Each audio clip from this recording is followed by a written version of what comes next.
لوگ مجھے کہہ رہے ہیں بنوری ٹاؤن کا فتویٰ ہے دارالعلوم کرنگی کا تو کوئی اس بارے میں واضح فتویٰ موجود نہیں ہے. بنوری ٹاؤن جو یوٹیوب کی آمدن کو حرام کہتا ہے نا, وہ کہتے ہیں وہ لوگ, وہ اس لیے کہ وہ ویڈیو ہی کو حرام کہتے ہیں. یہ جو ہماری ویڈیو بن رہی ہے یا علماء کی ویڈیوز آ رہی ہیں وہ اسی کو تصویر میں داخل سمجھتے ہیں. تو اگر آپ ان کے اس فتوے کو فالو کرتے ہو تو پھر پورا فالو کرو. آپ پھر ویڈیو ہی کو حرام سمجھو, یوٹیوب کی میں کسی بھی کانٹینٹ کو حرام سمجھو آپ.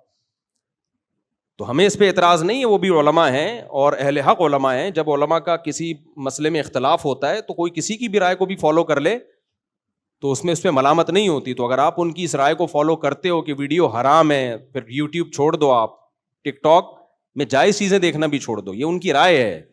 تو جب ان کی یہ رائے ہے تو پھر تو وہ یوٹیوب کا سارا سیٹ اپ ہی ان کے نزدیک ناجائز ہو گیا نا.